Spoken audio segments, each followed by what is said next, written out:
Welcome, everyone. My name is Andrew, the founder and owner of Ibis Prep, and today is the first workshop for the February 2026 bar exam, and we're going to start with contracts. Contracts wasn't tested last administration, so there's a really good chance it will be tested this administration. Also, there's a trend to incorporate multiple subjects in one essay. So, unlike, let's say, the UBE or the California bar, where it would be only about civil procedure, or only about property, your essays could be mixed. It could be contracts, torts, and ethics. It could be common law, property, and professionalism, right? It could be two, three, even four different subjects. So you kind of have to understand that and, when in doubt, write it out. If you think there's a relevant issue, you're better off writing about it so you don't miss out on it. But you really do want to prioritize what is the main idea and what are the main issues and write about them first and foremost. And, I start from the bottom. I start from the call of the question and see what exactly am I supposed to provide the reader with? And then, we'll go from there. So we'll start with this first essay. This is a new one, February 2025 essay. And I have a blank document that I'll share with everyone. I'll call it uh, Essay Workshop 1213. Okay. And, here's the essay. We just sat down. Question number one, a lot of anxiety in the room, but, just take a deep breath and begin. I usually go all the way to the end first and see, okay, this is what they want from us. They want us to prepare a memo with the following information. So might as well do that, right? I mean, I like to make it pretty, so I'll say like, please, page seeks assistance from your law firm, prepare a memorandum as follows. So to lawyer from, let's call ourselves examinee, right?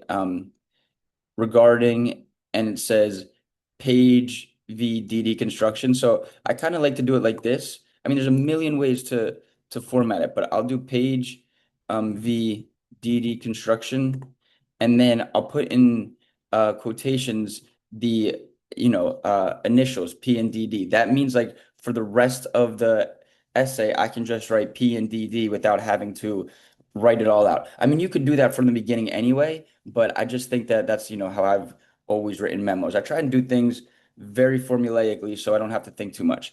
And then the date, I mean, December 13th, 2025. Okay.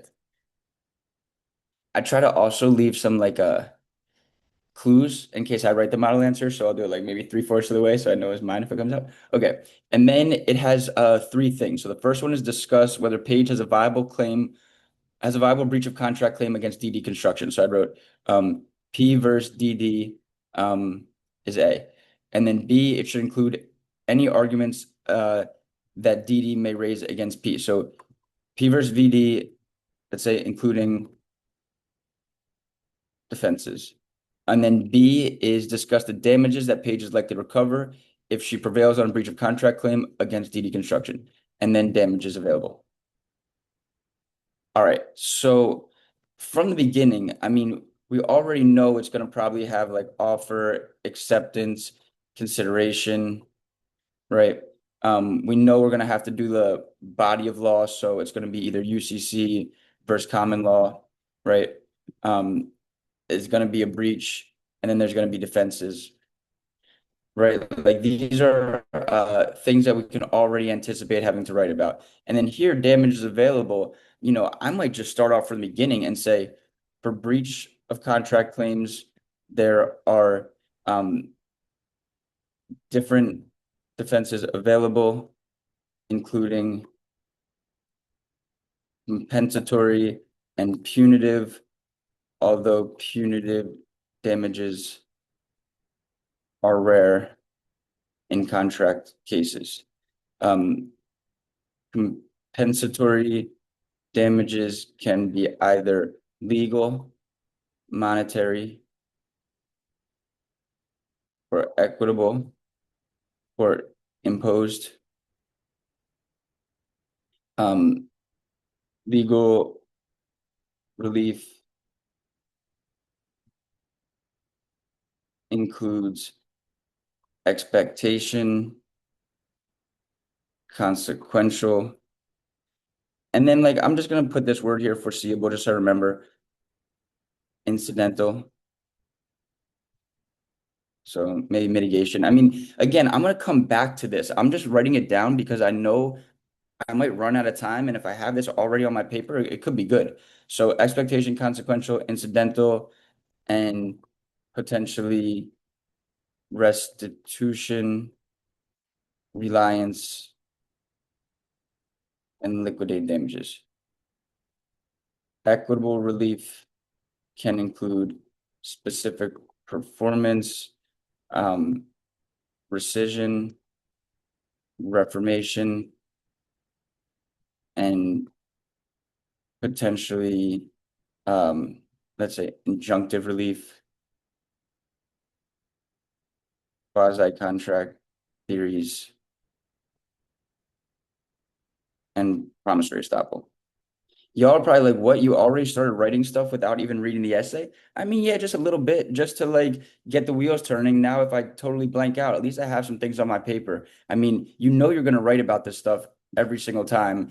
And I didn't like go into deep definitions. I didn't like define anything. I just started my essay so that like I'm not lost when it comes to it. Now, let's go back to the essay and let's fill these things all in. But you see, we've already started our memo. It's already organized. We have by heading, which are answering the questions directly. And I've already anticipated some things that I'm like definitely gonna have to write about or could potentially get me points. But I haven't like really got into the essay yet.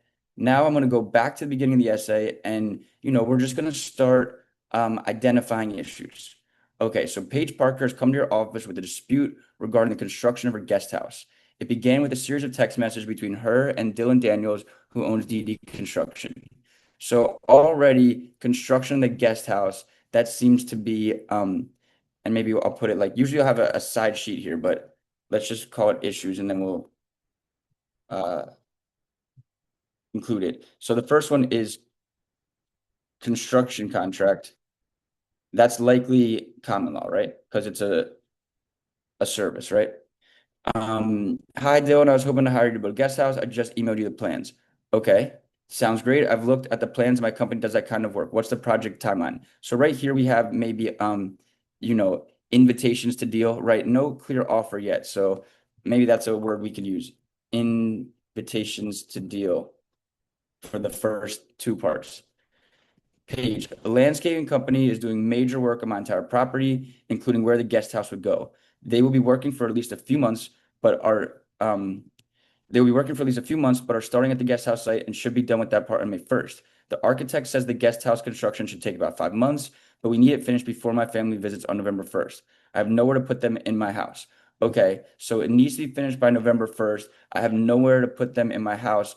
That might get at foreseeability, right? Like if there's consequential damages, because he knows, right? So let's say there's a deadline for completion. I would say that's awareness slash foreseeability, right? If that comes up, like the person knows that there's a deadline for a reason. Okay. We will be able to start construction work that week. 5 months is realistic. It should be ready by early October. Okay, so they have this oral conversation that, we don't know if it's an agreement or not, but the very next line says they signed a formal agreement and Paige picked the siding and other materials she wanted. She chose a siding called Rustic River Rock that she especially liked. The relevant provisions are the agreement here. So they have a um, signed agreement which would satisfy the statute of frauds if that potentially came up. Um, okay. The agreement is between DD Construction, contractor, and Page Parker client. In consideration below promises, the parties agree as follows. Okay, so there's definitely consideration, right? Like, what's the consideration? Promise to pay and promise to perform. So there's consideration, promise to pay, and promise to perform. And it's explicit too. It literally says it in the agreement, in consideration of. Contractors responsible for supplying the materials and constructing the client's desired guest house according to the plans previously provided by the client, the building. Okay, to the plans previously provided by the client, I mean, that could, just potentially bring up parole evidence, right? Like it's talking about you know, things they talked about that might not have been written, so potentially pro evidence. Contractor will begin work on the building the day after completion of client's ongoing landscaping services. Okay. The total price of the contractor service is 60,000, which is due within 7 days of execution of this agreement, 10,000 of which shall be the deposit. Okay, so that 10,000 deposit, what does that sound like? Maybe liquidated damages, which is $10,000 deposit. And we already know that these needs to be reasonable, not a penalty, right? Maybe we can include that language in our discussion. The building siding will be stone imitation, siding style, rustic river rock. Okay. In the event of a delay or cancellation of the work described in this agreement because of circumstances outside contractor's control, contractor is not liable for any damages except the return of the client's $60,000. Notwithstanding any other language in this agreement, if client cancels the work for any reason, the contractor have the option to keep the deposit as compensation for its time and efforts. So the deposit is definitely liquidate damages. And then this $60,000, they're calling it maybe a limit of liability, right? Is that going to be enforceable? I mean, it really depends, right? In the event of delay or cancellation of the work described in this agreement because of circumstances outside contractor's control, he's not liable for any damages except the return of client's $60,000. So circumstances outside the contractor's control, maybe that would bring up like what we call a force majeure clause. I never really talked about that, but that means like event of act of God or emergency, right? Potentially that's what that is right there. This agreement supersedes all prior agreements between the parties and constitutes the entire agreement between the parties with respect to the work to be performed. So that seems to be like a merger clause, right? It's a final integration. Okay. So we have a fair contract. I mean, it's under the common law, and we're gonna, get into that. But it doesn't seem like it's not a valid contract. It seems like it's a valid contract. So, um, it's due within 7 days of $60,000, 10 of which shall be the deposit. Page paid the $60,000 3 days after executing the agreement, and Dylan arrived with the work crew at the property May 2nd. The landscaping company was still working on the property, but it finished at the building site on May 1st. Okay, so everything's kind of falling into place. Like, why is that relevant? Because they said that they shall begin the building the day after completion of the landscaping services. So landscaping services completed on the 1st, they arrived on the 2nd. Seems like so far they're doing what they're supposed to do. When Dylan arrived, he explained that DD Construction would not have the rustic river rock siding available to finish by November. He offered to use radiant river rock siding instead. Although the two siding styles look similar, Page could tell the difference as radiant river rock has brighter tones. Okay, so there is a substitution, right? Which is a breach of contract. Also right here, when we talked about common law, maybe there's predominant purpose test because it does include, the siding, which is a good. Maybe we could argue it's a divisible contract, but probably not, right? Because the siding is part of the construction. It's not like you're buying the siding and then you're having him install it. You're kind of having him do a complete service. So it seems like we have this breach of contract immediately, right? With the Radiant River Rock substitution. Page refused the substitute siding and sent away Dylan and the work crew. Page has since learned that DD Construction had obtained the rustic river rock siding for Page's project, but later entered into a more profitable contract involving the same siding with another customer. DD Construction decided to use the rustic river rock siding on the other project and could not obtain more to use on Page's project because of a recent supplier shortage. Okay, so you know, what is the purpose of that? Maybe, I'm not sure, but like maybe we could argue that that was an anticipatory repudiation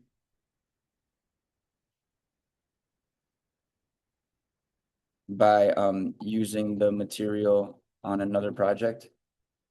And it's also still not a valid defense, right? Like just because you had a more profitable project doesn't mean that you were able to use it. Deconstruction sent Page $50,000, but is refusing to return the $10,000 deposit. Okay. Do we think that's okay? Right? Refusing to return deposit, liquidated damages.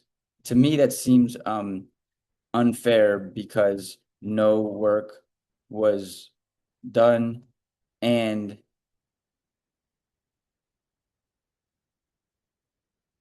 CC repudiated, right? It doesn't seem like they're going to be able to retain that. DD Construction maintains that it never breached the agreement as Page fired DD Construction while the landscaping company was still at the property. Okay, so fired uh for a cause, right? Like, who knows if that's the reason or not. Page found a replacement builder with a proper siding who charged her $80,000, but could not finish the project until September 7th because of the short notice. Because the guest house was not finished by November 1st, Page paid $1,500 to put her visiting family in hotel rooms while she worked. So she was charged $80,000. So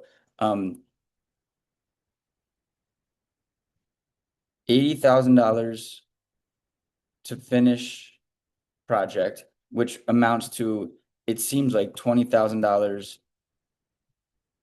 in expectation damages, and then also another 1,500 in what we would call consequential damages because it was foreseeable. DD knew about the time crunch, let's just say. I mean, these things will argue both sides. Like, was it foreseeable? Was it not? I mean, there's an argument that it definitely was because they knew about it. So they paid 1,500 to put her visiting family in hotel rooms while the work was finished. They seek assistance from your law firm. Prepare a memorandum as follows. Discuss whether Page has a viable breach of contract claim against DD Destruction. So probably yes. Any arguments that DD may raise against Page's claim. So that's the one that's kind of tough. What defenses may DD have? I mean, we could think of statute of frauds, but it seems that it was signed. Usually we think of like mistake, um, right?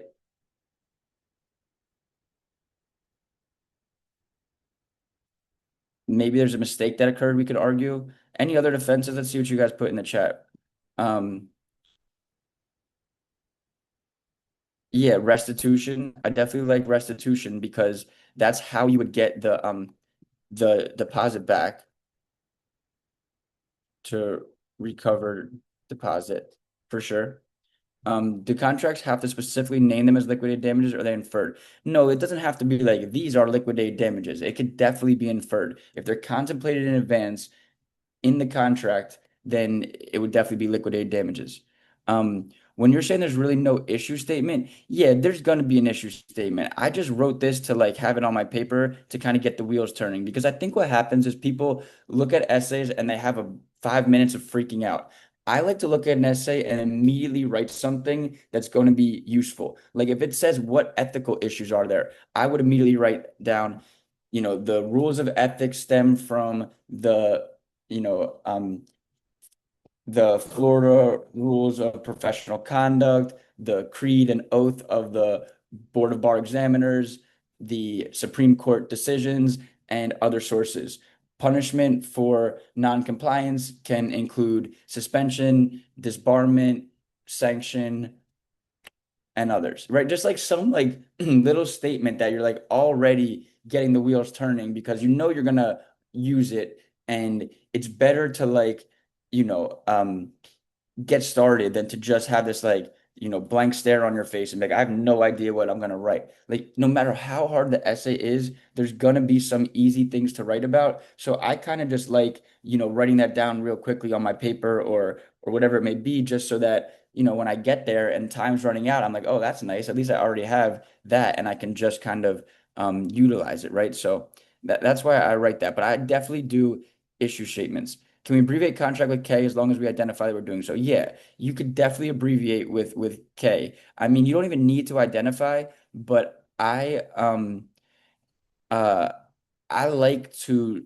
do things super properly. Like I do it like this. So maybe, the issue, we could say like the first issue is whether there was a valid contract.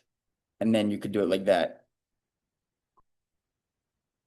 Now, again, you don't have to do all this. And if you're super crunched for time, don't worry so much on making it look pretty and doing proper abbreviations and bolding and highlighting. You just got to get right to the writing. At the end of the day, you're going to get graded on what you write, and um, they're not that big of sticklers. You can write K from the beginning. You could have written P and DD from the beginning. I just like to do things this way because it just makes me feel very complete, and I want to make it as complete as possible.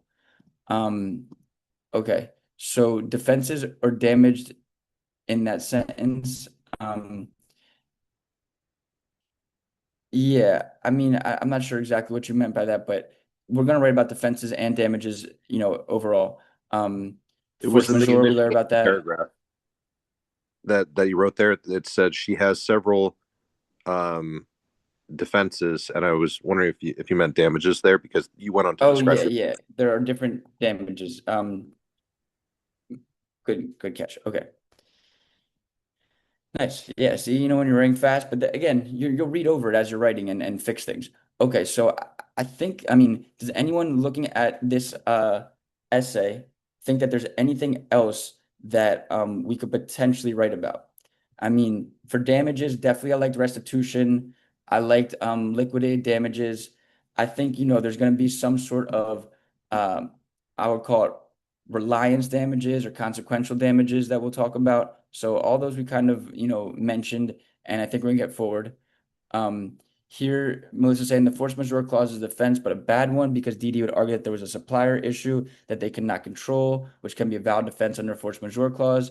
However, the counters that DD caused the condition that led to the breach, lack of agreed upon siding. They would also say impossibility because of lack of siding, but again, they caused that condition. Okay, yeah, so right, we said that force majeure, we could also call it impossibility or impracticability, right? Um, Anyone else see any other issues that we could potentially spot from here that might be important? Um, so, look, what about from the other side, DD's defenses, right?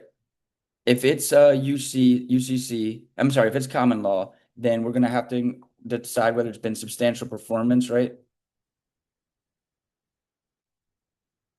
Has there been substantial performance? I mean, maybe, maybe not. Um, what else? We talked about parole evidence that, you know, it wasn't fully integrated, and we might want to include that, right? Anticipatory repudiation. I mean, it doesn't seem like an extremely hard essay. Again, some of the arguments are going to be weak, right? But we're going to include them because, like Melissa said, this is an argument that's going to fail, impossibility, but you still want to write about it. Is there anything else that's come to anyone's mind that we could potentially write about here in this essay? Does this seem like a terrible essay? Would you be super upset if you got this essay? No, it seems all right, right? I mean, it's long. It's a lot of writing. You're gonna have to do some math. But it's only two claims, right? So now when you go to write this actual memo, right? I might start like this. This memo will discuss the claims um available to P against D for breach of contract, as well as any defenses D may raise and the available and the damages available. All right. Then we're going to go right into the first one, which was, P versus DD, including defenses. Might make it bold, so, it's pretty. And then I'll begin. Um, uh, and I like IRAC, right? Issue, rule, analysis, opposing argument, conclusion. Like try to write in that format. I mean, you don't have to be so strict to it, but try to identify issues, include rule statements, and then do analysis and counter analysis using evidence from the prompt, and then come to a conclusion. So um, you might say that, you could say it in a lot of ways, but you could say P um, has a viable claim against DD for breach of contract.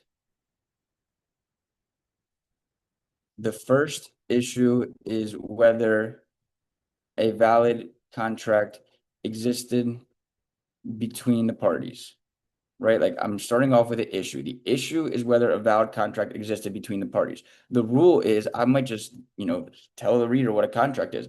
A contract is an agreement between two or more parties in which there are valid remedies at law. Okay. Contracts are either governed by the UCC for goods or the common land and services.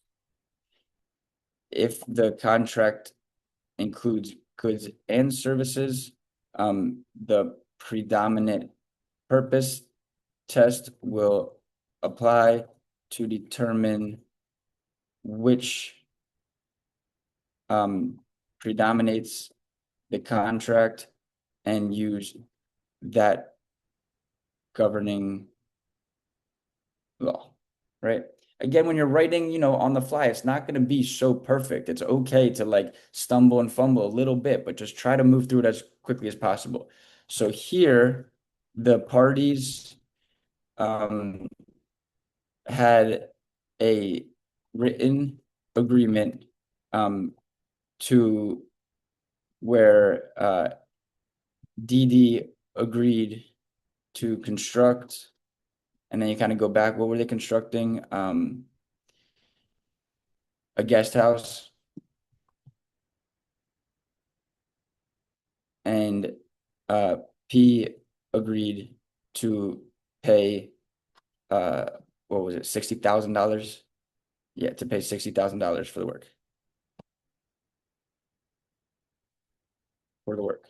Since construction is a service contract, this contract is governed by common law, period. The contract also included materials such as siding, so there may be an argument to apply the predominant purpose test since those materials are goods, but nonetheless, the construction aspect predominates the contract and therefore the common law should apply. I mean, that's fair enough, right? We start with there's a contract and it's going to be governed by the common law, right? Then I might say under the common law, and we didn't add this anywhere, but like now you're just kind of like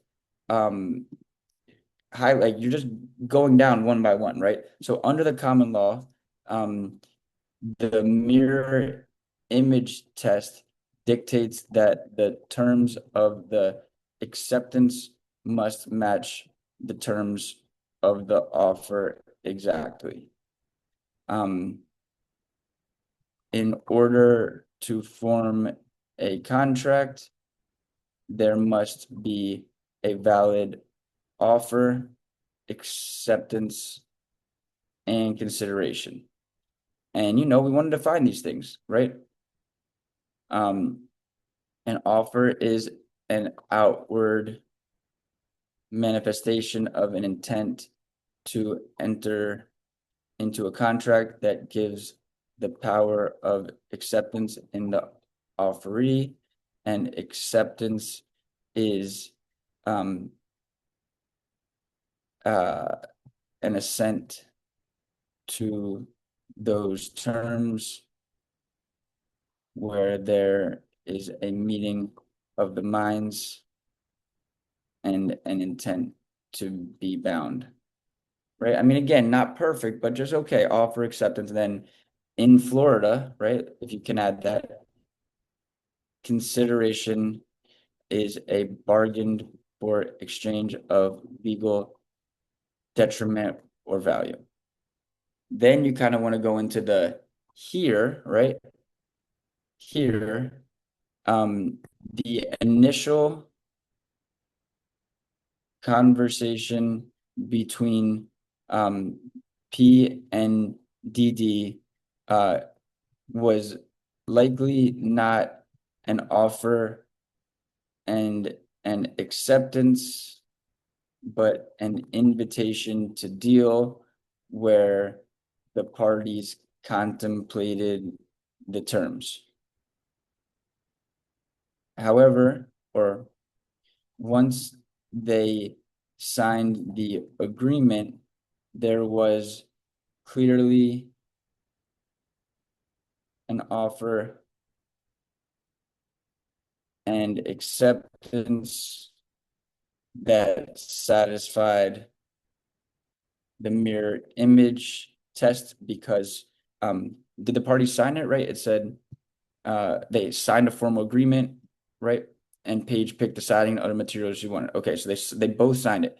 There was satisfy the mirror test because both parties signed the agreement without adding additional terms. The contracts specifically noted that there was consideration, which was P's promise to pay and DD's promise to construct the guest house, right? Okay, someone's asking a question. If we see time, should we argue that time is of the essence is not implied in contracts? Because then, of course, the counter was at the time was specified. Yeah, I mean, that's another issue we could probably add in here is, you know, time is of the essence, right? Maybe because they did say that, they had reason to know. So here I talked about the, invitation to deal a little bit. I talked about consideration, right? And, you know, UCC versus comment, offer, acceptance, consideration. I talked about all those things. You see how it's kind of this is how you want to write these things. You want to have a bunch of issues that you've identified and then just kind of knock them off. Like as you're writing, make sure they're all included, right? Make sure you're answering the question being asked. So will they prevail in a breach of contract claim, as well as any defenses they may raise and the damages available? Okay, so the contract was okay, so therefore there was likely a valid and enforceable contract between the parties governed by common law. Do you ever like subheadings over paragraphs within the larger headings? Yeah, I really do like that. I like subheadings. I like you know, highlighting, bolding. I mean, you could definitely do that right here and put like contract formation, right? That could be like the first thing you put right here. I mean, I kind of like to go back and do that and make it pretty. I kind of want to get all my writing down first because I think a lot of times people lose time in the formatting and then they don't write everything. Where I would prefer you wrote the whole essay and then go back and do those subheadings, bold things, highlight things. But if you could do it as you write as well, that's totally fine, right? There's a lot of ways to write an essay and you just want to make sure that you're doing it complete and you're putting yourself in position to get as many points as possible. So here, yeah, I like that. We had contract formation, right? And it included body of law. So we include body of law and contract formation. I mean, you could have even done it like this if you wanted to. You could have done body of law, or let's call it governing law. And then here you could have done contract formation. I mean, I think that's a really great way to do things. Perfectly so. At the end of the day, realize, they're reading this shit pretty quickly. It's like people who are reading tons of essays, they're not going to give it as much love and care as you would like them to. So the more you spoon feed it to them, the more you make it easy for them to spot the issues, the better.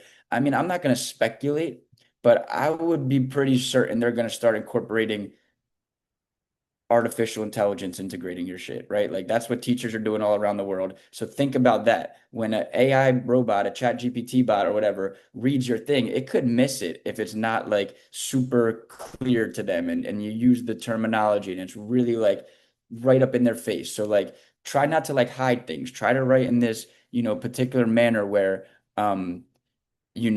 we are getting all the issues. Someone saying, it's the overall structure and we're doing mini IRACs throughout. Exactly, Morgan. You nailed it, right? Like you want to have it structured where you're doing the body of law, the formation, the defenses, the breach, and the damages. And then throughout, you're going to do mini IRACs like, anticipatory repudiation would be its own little IRAC within the breach column. Or here was a mini IRAC for UCC versus common law within the body of law. And then contract formation, we talked about the, issue is whether there's a uh, proper formation, and then here's the rule, valid offer acceptance consideration.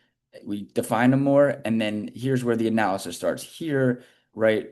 The initial conversation was likely an invitation to deal, right? And like you can get real cheeky with it, and like, you don't have to do this and this takes up time, but if you have extra time, you could even like, italicize buzzwords and things like that. But again, that's, putting ribbons on the package. The first thing is just writing the essay. So once they sign the agreement, there's clear and offer acceptance that satisfy the mirror image test because both parties signed the agreement without any additional terms. The contract specifically know that there was consideration, which was P's promise to pay and D's promise to construct the guest house. Therefore, there was likely a valid and enforceable contract, between the parties. So now I think we're going to get into the breach, right? Like I know, I usually say BFD, so defenses and then breach. But the only reason I'm not going to do it in that particular order is because the way that the question was phrased, which was it asked you to write about the breach first, right? Talk about the breach and then include arguments that they may raise against the claim. I'm probably going to do breach first and go back to their defenses just because that's how they asked me to do it in that order, but it doesn't really matter. It's not about what order you write things. It's about including them all, right? So we're going to talk about the breach here. We could use statute of frauds, but that'll probably come in, at the defenses. But I'll go right into breach of contract. So, someone said maybe having a little subheading is solid, right? So P will argue that DD breached the contract by and it's right here in the text that they not having by arriving at the work site and admitting that they did not have the agreed upon siding, right? Breach of contract by arriving at the work site and stating that they did not have the appropriate siding that was agreed upon in the contract. Right. P will also argue that DD anticipatorily repudiated the contract, or let's just say, we'll also argue that when DD stated that they could not finish the project on time, this constituted an anticipatory repudiation. An anticipatory repudiation is a clear and unequivocal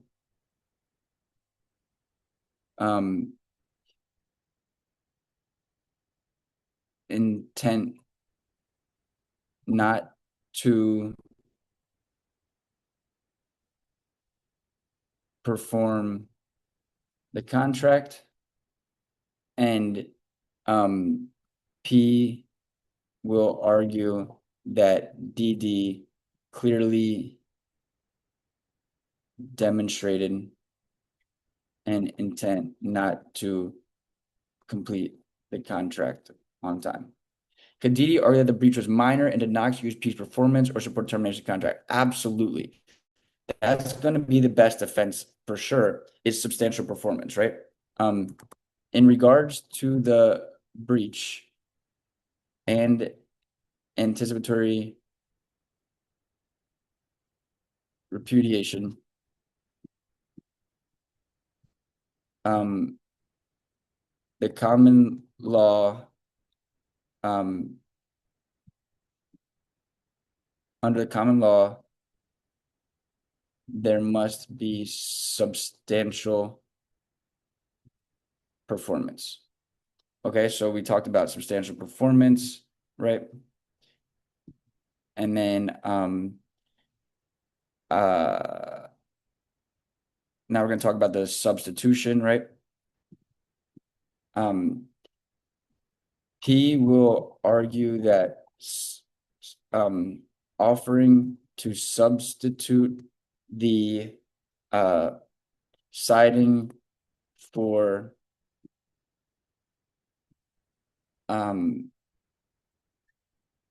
a different type of siding, right?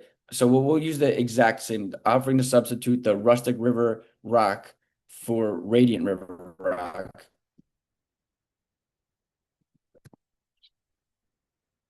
Siding for radiant river rock was a material breach, and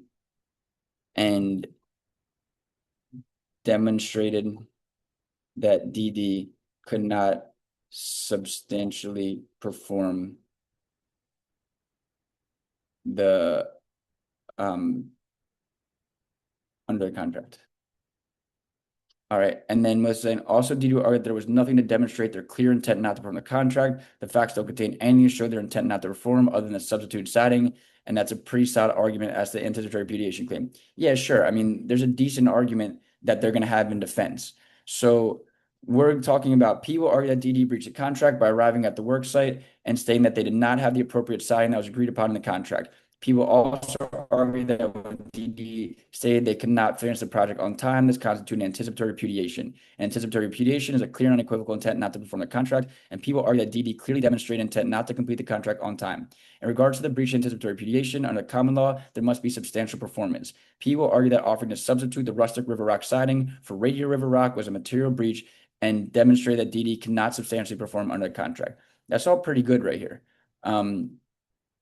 Anything else that we're going to really talk about related to the breach? It's a substitute siding. They definitely breached it. They could tell the difference as Radio Rack had brighter tones. We can include that fact. Right. P will argue that the Radiant River Rock is not an acceptable substitute, as she could tell the difference between them, as Radiant River Rock had brighter tones.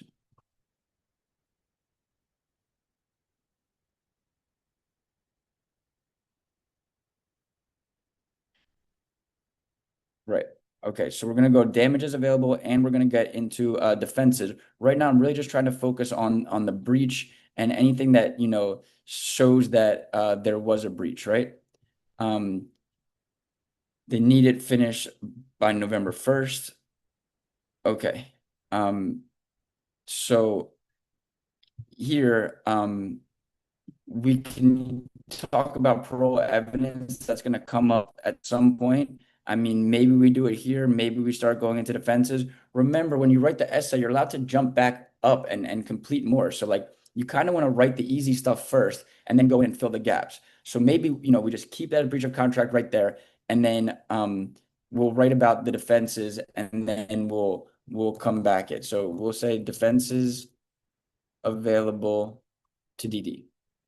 And again, we can go back and fill in the dots and see if we missed anything from our issue. So DD will argue, um, let's just say DD has multiple defenses available.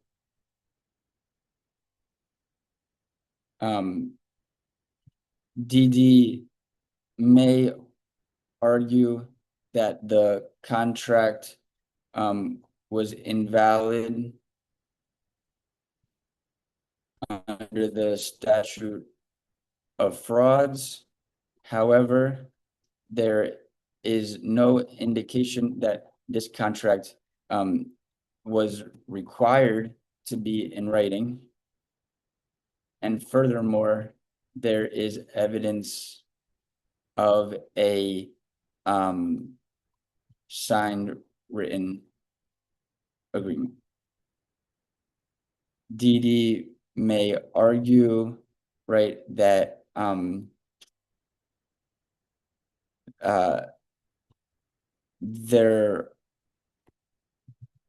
that they intended to substantially perform the contract, and that the substitution of the siding was an immaterial breach of contract that would not allow P to rescind the contract or to seek a different builder or contract, let's say. Now we kind of want to go into these, right? It says the building siding will be stone imitation siding style rustic river rock.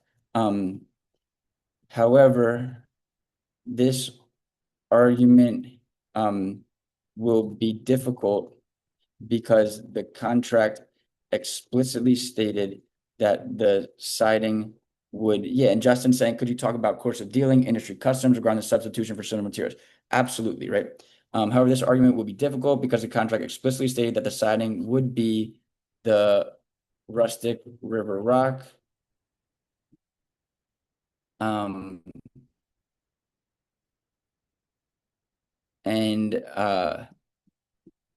P especially, and Pete chose this siding because she especially liked it. Furthermore, the facts show that P could easily tell the difference between them and that she was not satisfied with this substitute. Right? Say what Justin was saying. DD may argue that it is industry custom to substitute similar siding, and that this is common in these types of projects. And while this evidence may be admissible as an exception, right, to the parole evidence rule, Um, there are no facts to indicate that this is industry custom. This is in, let's say, industry standard. And uh, P has a strong argument that replacing the siding was a material breach. Where we include the rule statements, we're focusing on analysis and opposing arguments here. I mean, you kind of just want to like include them where you can, right? We'll kind of we'll get there to more things. So we talked about uh the substitution, right? So was a breach of contract. We talked about that. It seems to be that that's going to be a hard argument. Um, and then the anticipatory repudiation using the material on another project. So that's where Melissa said that they could argue that it was a force majeure or a impossibility, right? So we could say DD may also argue that the unavailability of the siding was excusable under the doctrines of force majeure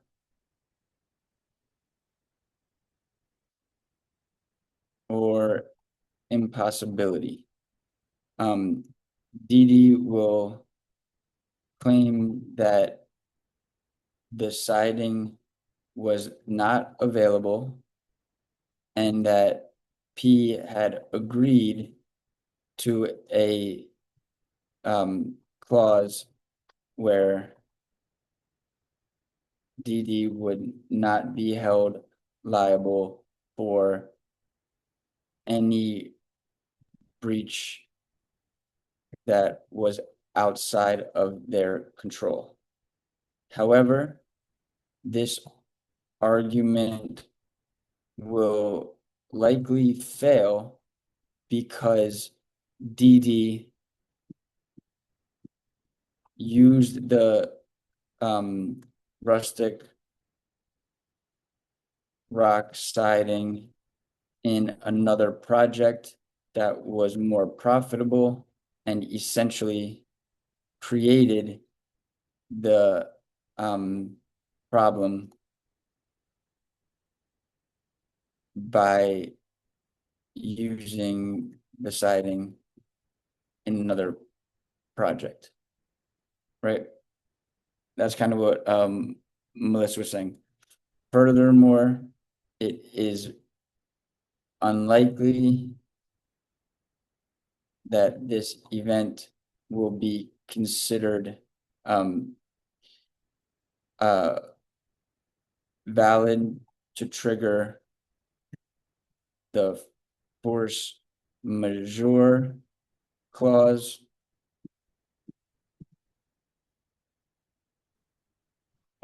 because they created the condition and the defense of impossibility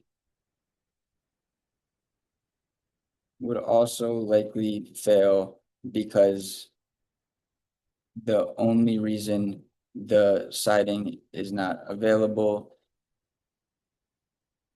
is because they used it in another project to obtain a larger profit and therefore created the condition where it was not available. I mean, it's kind of like circular writing here. I'm writing like the same thing a little bit over and over, but I'm just trying to make sure that like I get my points here by saying like they're going to argue that, this thing didn't exist. It would trigger the force majeure clause and all that. And, that argument would likely fail. So we talked about the force majeure, impossibility, impracticability, right? Talk about that. We want to talk about the time is of the essence thing. And then we want to talk about the uh, parole evidence, right? And the limit of liability and the deadline for completion, things like that. We still want to talk about that, which we really haven't gotten to talk about. Um, right, we said the anticipatory repudiation was not a valid defense because they were using the material on another project. Okay. Um, so let's continue with I'd say parole evidence. Um, and just remembering how that's going to come in here. Or also, I think we talked about mistake, right? I did say mistake, unilateral or mutual. Let's just add that here. DD may also argue that um, there was a mutual or unilateral mistake which should alleviate them from responsibility for the alleged breach. Um, a mutual mistake is when both parties are mistaken as to an essential element of the contract, and there is no true meeting of the minds, allowing for rescission or reformation of the contract. A unilateral mistake is when one party is mistaken about the terms of the contract and the mistaken party um, is uh,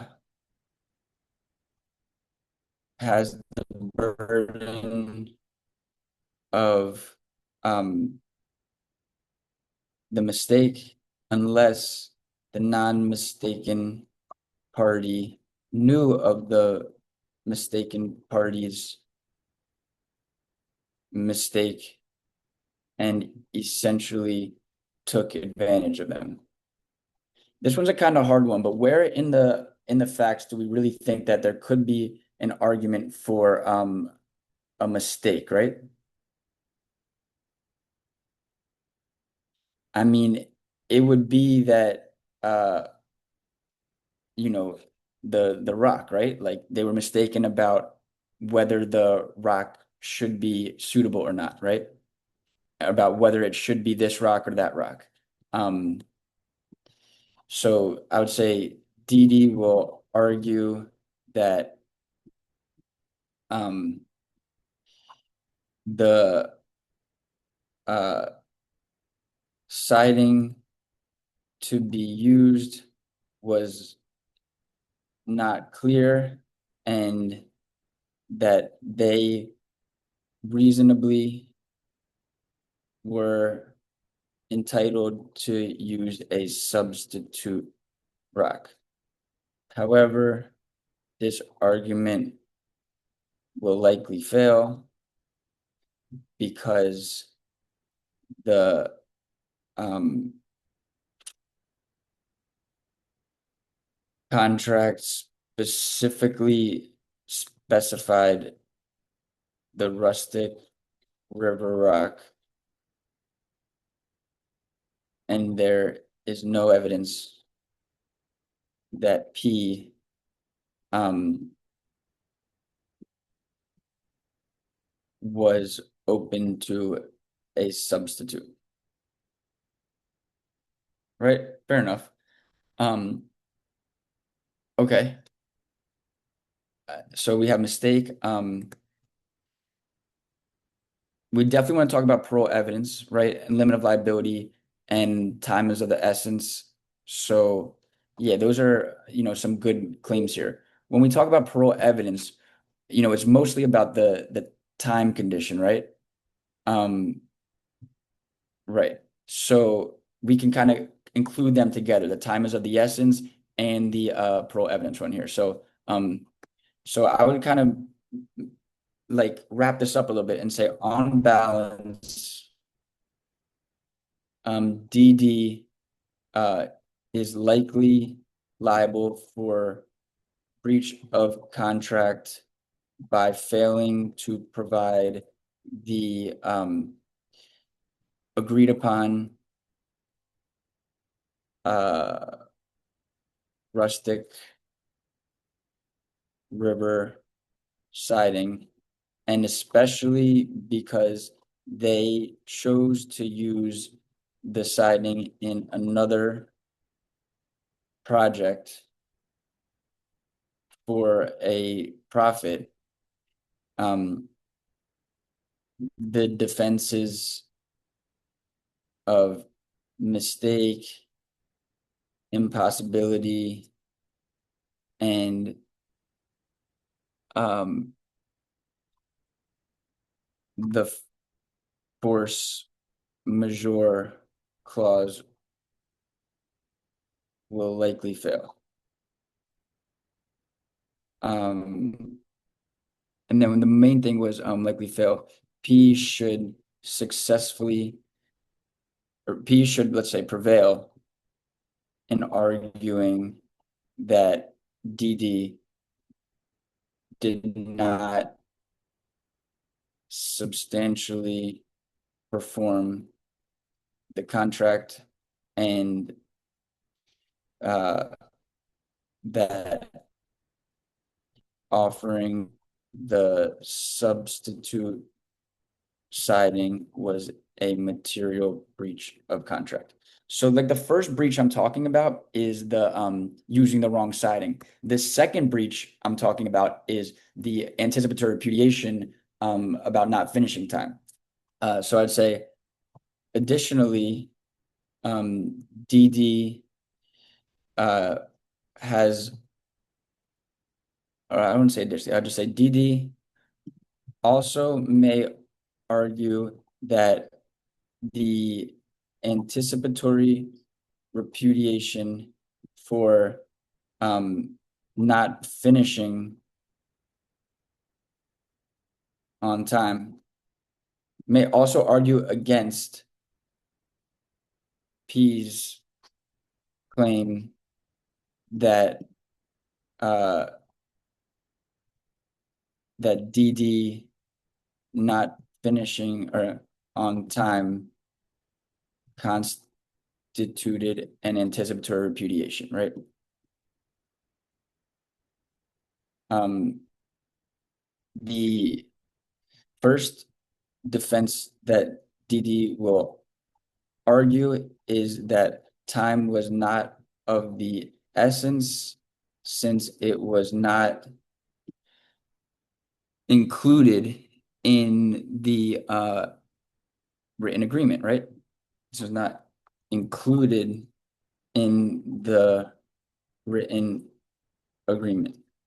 While DD and P spoke about the time condition, this was ultimately not included in the final contract, which included a merger clause to show that it was the final contract, right? So that's going to be like their argument that they didn't include it, but that it was not integrated, right? Um, so P will counter, and then I'd even before I said in the final contract, and then we can use the parole evidence rule. Under the parole evidence rule, and like this is a big one, complete uh contracts are read between the four corners of the contract, and extraneous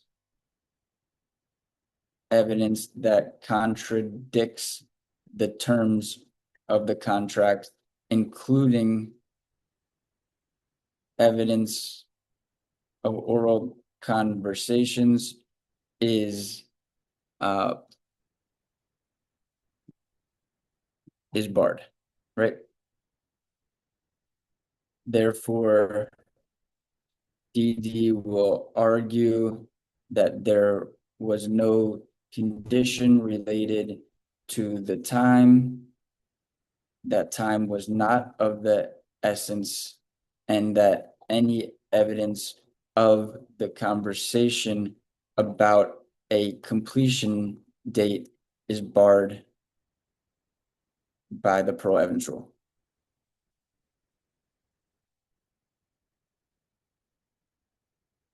Right? Does anyone think that there's a counter argument here though, right? Um, I think there is a counter argument, which would be that it was stated right here, right? It says they need it finished by November 1st, and Dylan agreed to that. And then here, uh, it wasn't included. But you can include parole evidence if it doesn't contradict the terms, it shows a condition to contract or additional terms. So I think we can add that. P will counter by claiming that parole evidence is admissible to show a condition to the contract or to add additional terms that supplement um, and give meaning to the contract that do not conflict with specific terms. P will argue that they agreed orally to complete the contract by November 1st, and Dylan said that it should be ready by early October. And DD said that it should be ready by early October, right? Since the parole evidence does not contradict the terms of the contract, it will likely be admissible, and P can successfully claim that time was of the essence since DD agreed to finish by early October, and especially because DD was aware that P intended to use the guest house for her family visit on November 1st.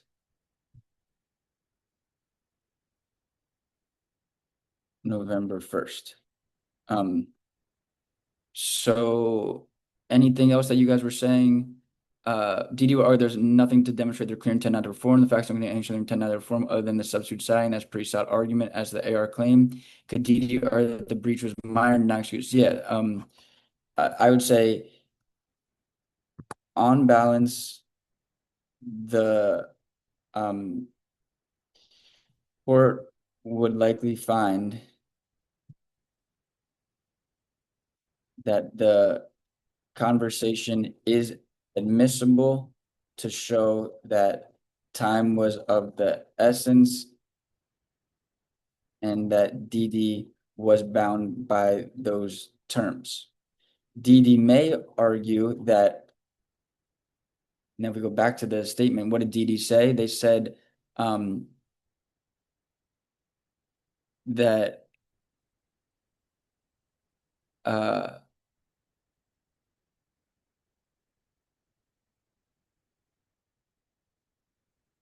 didn't they say somewhere that it wouldn't be finished in time?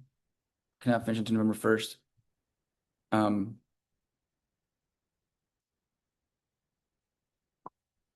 Yeah, I mean, they didn't really say that. I mean, I kind of assumed something here that they weren't going to finish on time, but it doesn't seem like they necessarily were. Yeah, it's right It's there just where like, your cursor is, like the top, the paragraph above that would not have the rustic oh, river yeah, front yeah. siding. Yeah. Okay, yeah, exactly. Um, okay.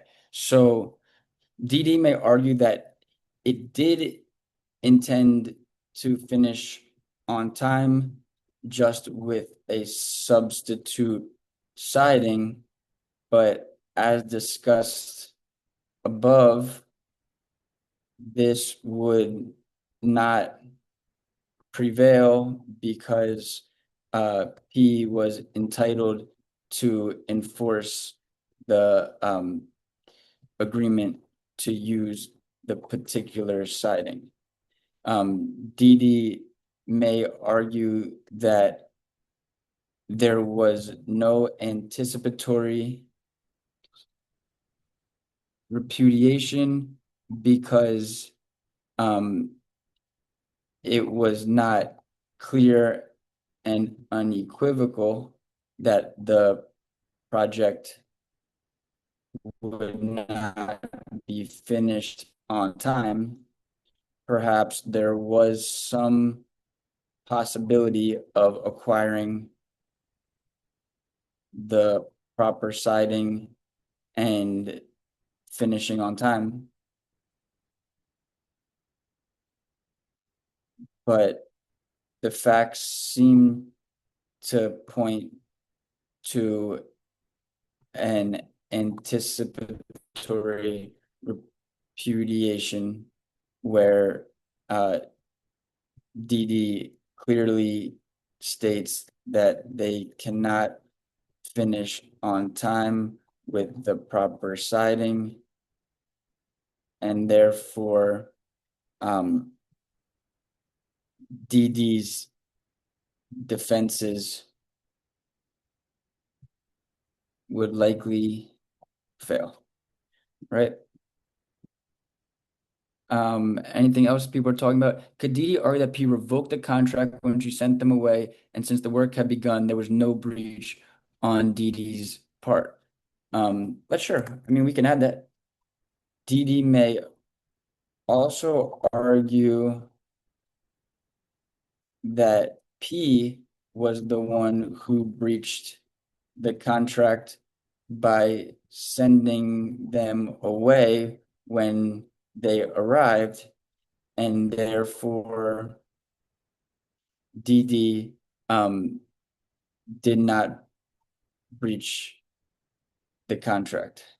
However, the facts show that DD did not have the proper siding, that they used the siding in another project, and that P was um, entitled to send them away for repudiating the contract. Um, on balance, it is likely that P was justified in sending them away because DD had breached the contract, and the claim that P breached the contract first would likely fail. Right? Like, do you see what I did right there? Someone came up with an idea and a point, and I'm like, yeah, sure. If it comes to your mind, you could probably write something out and get some points there. So here we have, this memo, we got the governing law, we got the contract formation, we got the breach of contract, we got the fences available to DD. Um, you know, I think that we definitely talked about parole evidence as like a big one that could come up. So maybe we'll give that its own little heading. But we're pretty much cruising along right now and talking about how you know, there not that many good defenses available to DD, and P is probably going to prevail on a breach of contract claim. So going back to the essay at hand, it's asking us discuss whether they violate breach of contract claim and any arguments that DD may raise against Page's claim. So likely fail. So in consideration of the foregoing, it is likely that P will prevail in a breach of contract claim against DD, and that DD's defenses will not shield them from liability. Okay, and now we can go to the next piece. So we talked about time is of the essence, right?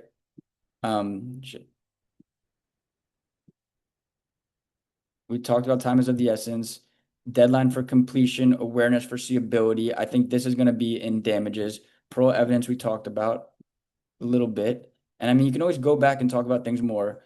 Limit of liability. We're going to talk about this with damages, liquidated damages. We're going to talk about damages, the merger clause and the final integration. I think we talked about refusing to return deposits unfair because no work was done, and CC repudiate. We're going to talk about the damages. Fired for cause. Yeah, I think we more or less talked about that. And then mistake we talked about. Mistake we talked about. And then everything else pretty much comes to damages. Okay, so let's move this one up.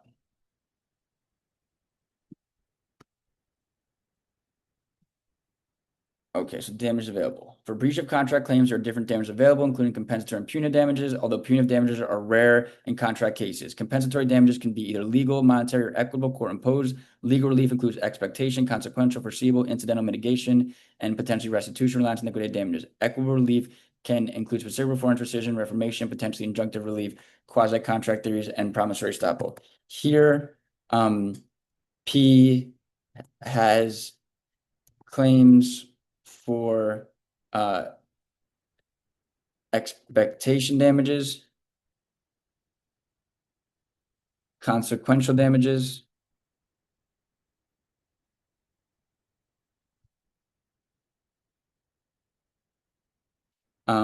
restitution, and reliance, and potentially reliance damages. There is also a liquidated damages clause in the contract that was created for the benefit of DD, which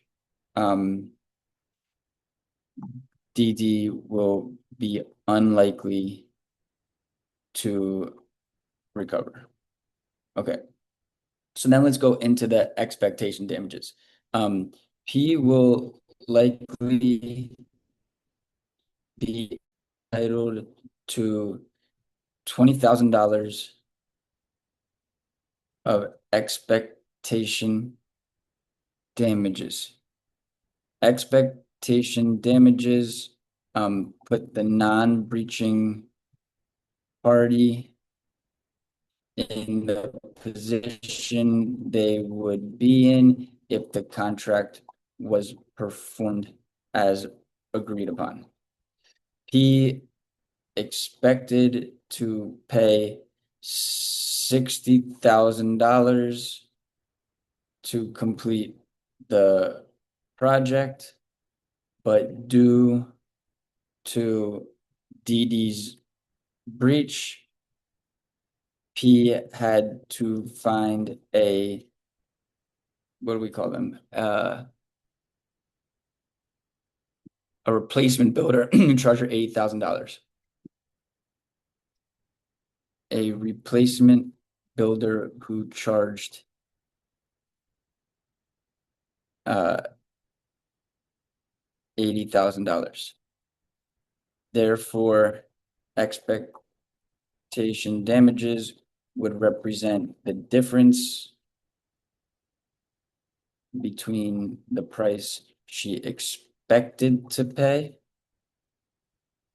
$60,000, and the price she ultimately paid, $80,000 to complete the project. He will also argue for consequential damages in the amount of $1,500.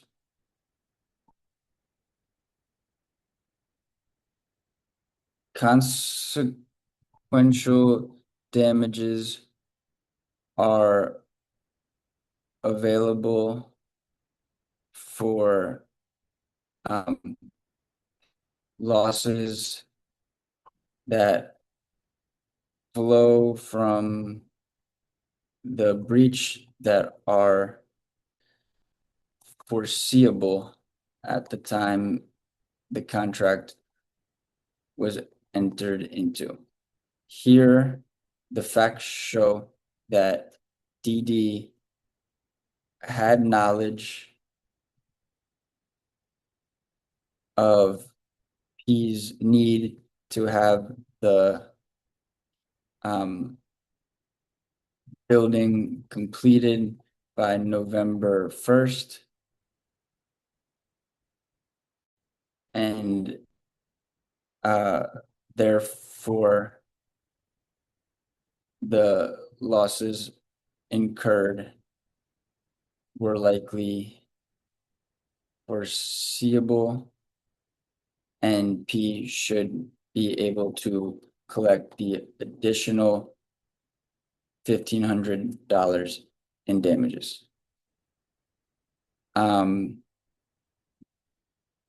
Then we want to talk about the liquidate damages clause and the restitution and the limitation of liability. DD will argue that there was a limitation on liability where they were not to be liable for any losses except the return of the client $60,000 for any losses except for the return of the $60,000. And that's right here. The client cancels the work for any reason. Okay. It's not liable for damage except for return for circumstances outside the contractor's control. However, this clause specifically limits damages for circumstances outside of DD's control, and DD caused the damages to occur by choosing to use the siding in another project. Therefore, this limit of liability argument will likely fail, and DD will not be able to take shelter in this language. Then I would probably argue for the liquidate damages. It is important to note, right? I'm getting to that point where it's like, I don't know, I'm running out of time. I just like that phrase. It's important to note. Let me just put this in, that the contract included a liquidated damages clause where DD was entitled to retain the $20,000 deposit, right? And let's kind of look at that.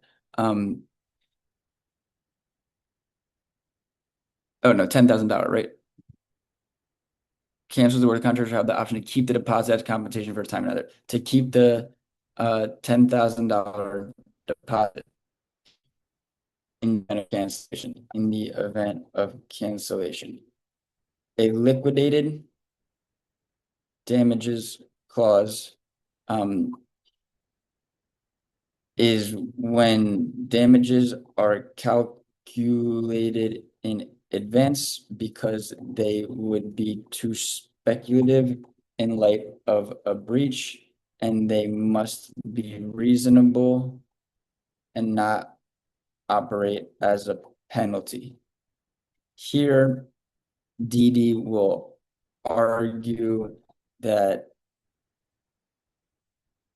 10% of $60,000 is, only like is less than 20%, right? That $10,000 is a reasonable amount and that it is not included to penalize the other party. However, since Dee breached the contract and performed no work, it is unlikely that they will be able to retain the deposit. And then we talk about restitution. Restitution is a form of relief to disgorge ill-gotten gains and prevent unjust enrichment. The facts show that P paid the $60,000 in advance, and that Dee ultimately breached the contract, and P had to find another builder to complete the contract. Since Dee would be unjustly enriched by retaining the $60,000, P would be entitled to a return of that money in restitution, potentially enforced as a quasi contract by the court, right? I'm just kind of like demonstrating. I know some language here. Potentially enforced as a quasi contract by the court. Since the liquidated damages clause would likely be unenforceable,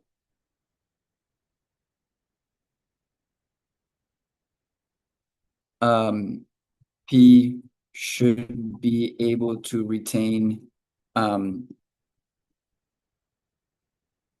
the entire $60,000, including the $10,000 deposit.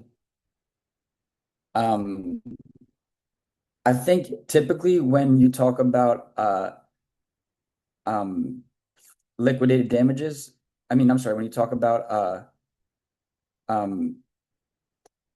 expectation damages, you could also potentially talk about reliance damages. So like reliance damages are available as an alternative to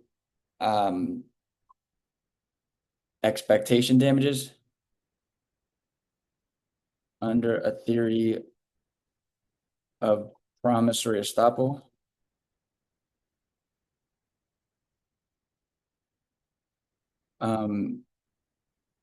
Let's say P, in the event where P could not receive expectation damages, she could claim that she relied on the representations of um, the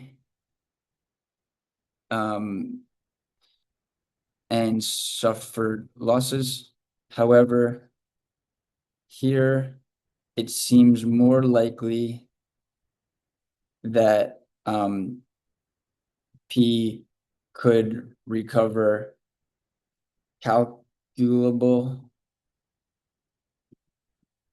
damages in the amount of $60,000 of restitution,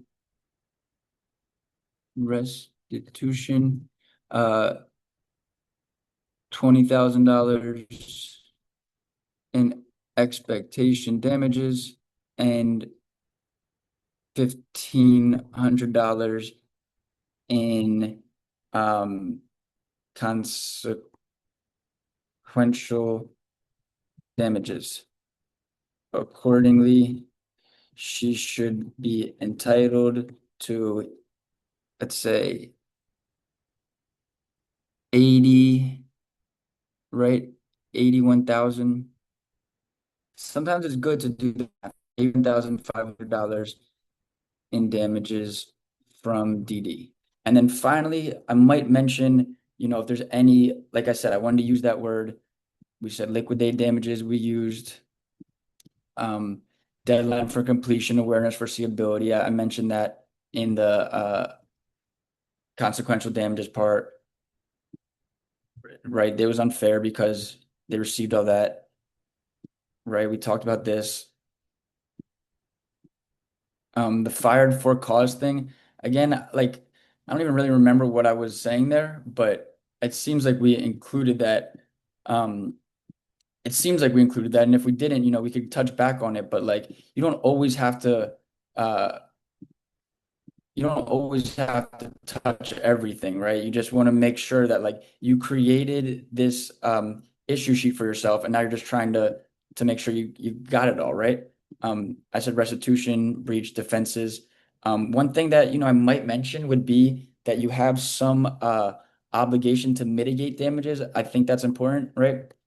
It is important to note that P has a duty to mitigate damages, and it seems she did so by finding a replacement builder quickly for a reasonable amount. P could also recover any incidental damages, which are damages incurred as a result of the breach, such as having to spend time and money on finding the replacement builder or any other uh, damages she may have incurred. On balance, P is likely entitled to $81,500 of damages from DD plus any incidental losses she incurred. All right. I mean, I think again, when I'm like talking and teaching, it takes a little bit over an hour, but like, that seemed to be a decent essay written in 1 hour. Maybe now I'd come back and try and change anything, like, maybe underline this to make it look prettier. And then the damages one, yeah, let's bold it, underline it, make it look prettier. And then, I think someone said subheadings, right? We could do expectation damages, consequential damages, and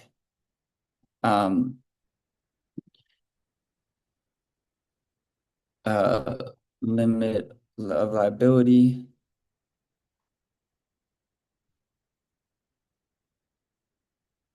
And then we would call this one um, restitution. Actually, no, this one would be liquidated damages. That one, liquidated damages. I mean, if you have no time, you're not going to do this, right? You might even do this never, but I'm just trying to show you if you have time, if you have a time extension, what I might do. Just kind of really tee it up for the reader, right?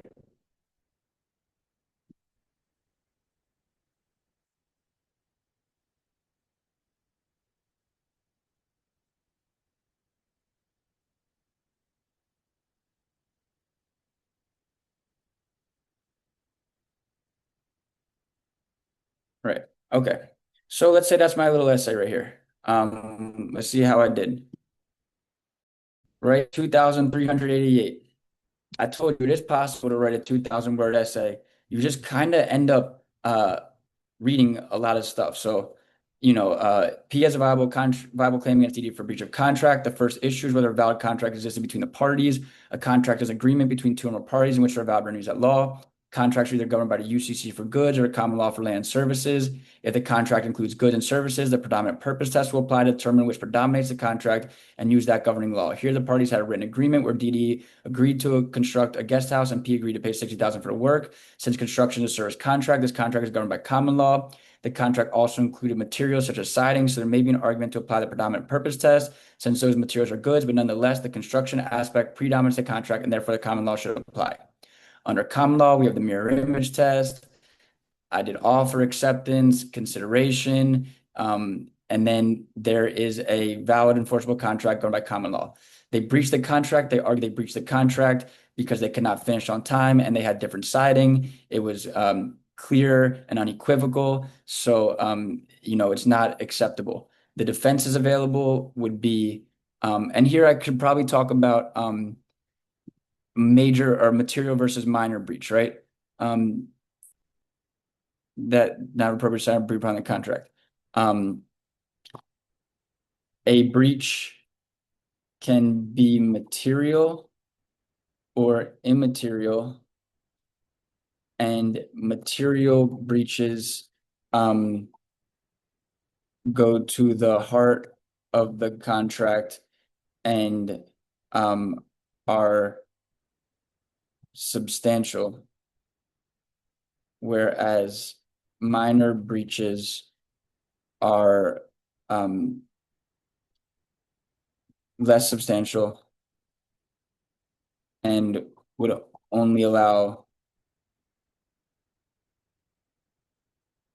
for damages, but not a complete, let's say, rescission or possibility of seeking a replacement. P will argue that the substitute siding was a material breach of the contract, right? Maybe just add a little bit things in material versus minor breach. Okay. People also argue that it was anticipatory repudiation, clear and unequivocal, and that it was not acceptable substitute. She could tell the difference between them. Then DD is going to have these defenses, statute of frauds, not going to work, but it's, we can note it, that he did substantially perform, but it's probably going to be material breach, that there's unavailability was a force majeure, impossibility, again, probably not going to work. There was a mutual unilateral mistake, but again, probably not going to work. And then on balance, the defenses won't really work. Then we include this thing about parole evidence, where DD is going to argue that we couldn't bring the parole evidence in, but they're going to counter by showing that it probably could come in. And then it will probably fail because we'll be allowed to bring those points in. And then they might argue that they were the one who breached instead of P. But again, that argument will likely fail. Like all these defenses pretty much failed, but I still wrote about them. And then we got into the damages available. I gave a nice little heading about the different types of damages, and then I got into expectation, consequential, then liability, liquidated damages, restitution, reliance, and incidental. Right? I think that's a pretty solid essay. Let's see what the model answer did and if they missed anything or say anything better. All right. So they kind of the same. To partner from examinee, subject, breach of contract claim. Breach of contract. In order to form a contract, the parties need to have an offer defined as a manifestation of willingness to be bound by the terms of the contract that creates power of acceptance, assent to be bound by the terms of the offer, and consideration, any benefit or legal detriment. Here, a contract was formed when Page and Dillon signed the building contract. Okay. The UCC applies when a contract deals primarily with goods. In this case, the contract is clearly one for services. Construction, meaning the UCC doesn't apply. Under common law, contract is binding if it sets out all material details. In this case, given the excerpts, it appears that all material terms, including price, start date, materials, are present, meaning the contract is valid. Even though the date term is not fixed, it still allows the parties to understand when the construction will start, meaning the contract is valid. So they went into a little bit of the essential terms. I could have done that. Claims of breach. The key debate in this case is going to be determining who breached the contract when. The section will outline Page's claim of breach, followed by potential defenses they may raise.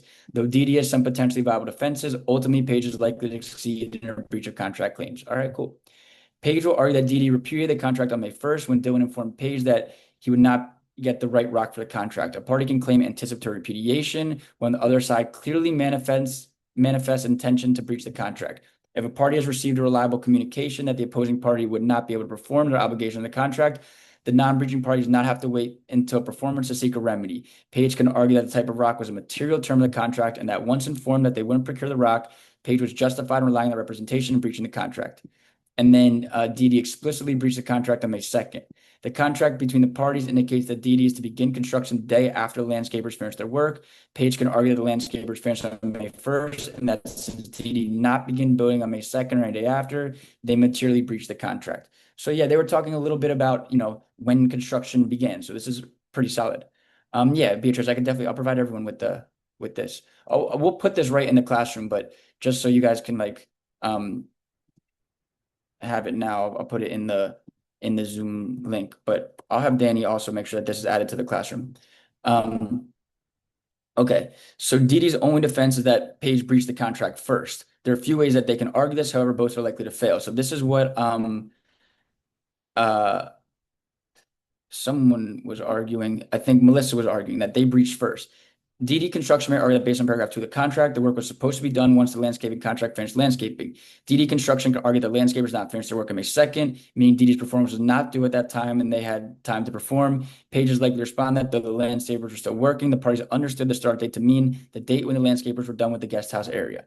And then the parole evidence rule. If Page argues that the parties had different understanding of the start date based on prior communications, DD is likely to invoke the parole evidence rule. They spelled parole wrong. The parole evidence rule prohibits evidence outside the contract for being used to change the contract. In this case, DD is a stronger case because of the integration clause of paragraph 31. However, Page can successfully argue that she's not seeking to change the start date, but rather that the text served to show the parties' interpretation of what the start date means. In this case, the texts are clear that both parties understood the term the day after completion of the client's ongoing landscaping services to mean the completion of the landscaping services of the guest house portion of Page's property. Therefore, DD will not be able to argue that the performance was not due until the start of May 2nd. So with this, they're kind of, we didn't really look at this so much that they said that, the start date will be the completion of the ongoing landscaping services. And here it said they were still working on the property, but had finished at the building site on May 1st. They arrived on May 2nd. They kind of got into that part a little bit. So, I mean, every essay is going to be a little bit different, but at least we both talked about parole evidence. So I think, we're both getting points here. Substantial performance in Page's repudiation. A party can claim substantial performance by showing that they performed their major duties under the contract and that any non-conforming performance was not a material breach. Here, DD can argue that the type of rock siding was not material to the contract and that by offering a near identical rock siding, DD substantially performed its obligation under the contract. Because DD substantially performed, Page's refusal to substitute material constitutes repudiation by her, and therefore DD was justified in reasonably relying on Page's reputation. Further, DD can show that they detrimentally relied on Page's refutation by contracting for a different customer. This argument is likely to fail as the aesthetics of the guest house was a material purpose of the contract. The replacement rock would be a fair substitute. Page had a good faith reason to refuse a substitute, meaning she did not breach her obligations, right? All right, frustration of purpose. We didn't really mention this one, but, we didn't catch everything, right? A contract is void when the two parties are both mistaken as to a material term and that the mistake in good faith. In this case, DD could argue that both parties were mistaken as to the availability of rustic rock, and because of that, the contract is void. DD could likewise plead that the contract was impossible to form because of the inability to procure the rock or that the lack of the rock frustrated the purpose of the contract. I mean, that's all they said there. Fair enough. These defenses would all fail, though, right? Because in this case, the risk of rock being unavailable appears to be allocated to DD Construction. As to mutual mistake, DD had a duty to check the availability of the rock before entering into contract. As for impossibility, DD should have contemplated the unavailability of the rock, and further, Page later learned that DD was able to procure the rock, meaning the contract was not impossible. As to frustration of purpose, the court would likely find that though the rock siding was unavailable at the time, the purpose of the guest house was to build a house, and that because DD did not perform at all, they cannot plead frustration of purpose. So again, like we didn't write the exact same things, but we were just being creative here. It's like they don't really have any good defenses. All the defenses are going to fail, but we tried to argue some and then argue why they wouldn't succeed. And then damages. If Paige is successful in a breach of contract claim, she could recover different types of damages. Restitution. A court can grant restitution to damages to give the succeeding party the value of the deal they bargained for.